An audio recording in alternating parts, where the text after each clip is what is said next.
Bonjour, je m'appelle Marine Saint-Pierre, je suis étudiante à l'IPSI et je prépare le Master 2 en Digital Marketing de l'Institut Léonard de Vinci.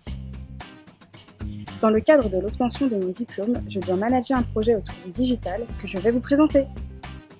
Professionnellement parlant, j'ai un goût très prononcé pour le web design et les créations graphiques. Et dans ma vie au quotidien, je suis passionnée d'un sport, le cheerleading. Voilà, c'est un petit peu pour ce genre de réaction que je me suis demandé comment je pouvais mettre en pratique mes connaissances en web, les connaissances que je suis en train d'acquérir en digital marketing au service de ma passion. Le cheerleading a été créé à la fin du 19e siècle dans une université pour hommes. Oui, j'ai bien dit des hommes. À la base, le cheerleading a été créé par un homme et était réservé aux hommes. Bien entendu, le cheerleading, ça a beaucoup évolué et maintenant le cheerleading, c'est mixte et c'est ça.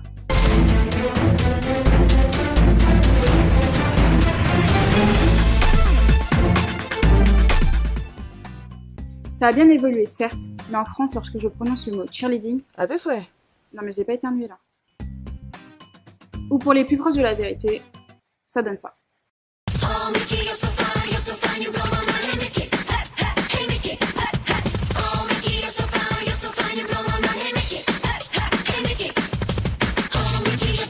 Moi j'ai une théorie sur les raisons pour lesquelles le cheerleading est si peu connu en France.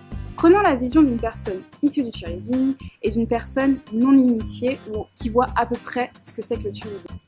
Le cheerleading a été reconnu comme sport fin 2016 par le Comité international olympique. Ça veut dire que potentiellement, un jour, on verra du cheerleading aux Jeux olympiques.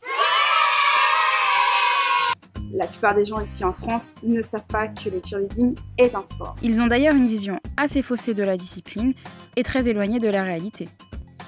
Ensuite, le cheerleading est encadré par une fédération française, la 3FA, et il existe des compétitions nationales depuis 2015. La plupart des gens en France ne savent pas que ce sport est pratiqué ici. Ce qui m'amène à ma première problématique, le cheerleading manque de visibilité pour se développer en France.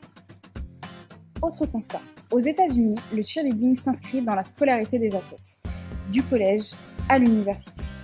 En France, il faut savoir que les cheerleaders sont formés au sein de clubs et d'associations qui sont affiliés à la 3FA.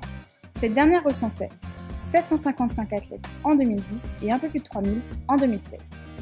Alors bien sûr, on a évolué, mais par rapport aux États-Unis, autant vous dire qu'on est bien loin du compte. Depuis quelques années en France, les vainqueurs du plus haut niveau du championnat national ont la possibilité de participer au championnat du monde de cheerleading qui a lieu chaque année à Orlando, le Cheerleading World Championship. Lors de ce championnat, ils ont l'opportunité de se confronter à des athlètes de très très haut niveau. Même si nous avons beaucoup progressé et que nous sommes fiers des équipes qui représentent la France au championnat du monde, le niveau en France reste quand même faible par rapport à celui de l'international. Ce qui m'amène à ma deuxième problématique. Il faut augmenter le niveau sportif du cheerleading en France. J'ai connu ce sport totalement par hasard il y a quelques années et je l'ai pratiqué pendant 5 ans. Aujourd'hui, je suis coach de cheerleading depuis 6 ans dans un club. Je dispose également de tous les certificats d'aptitude de coach de la 3FA.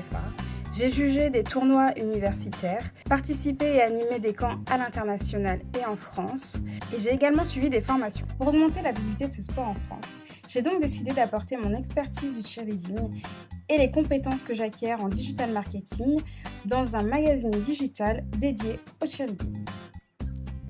Pour mener à bien mon projet, je vais donc créer et diffuser sur les réseaux sociaux des contenus pertinents, attractifs et efficaces.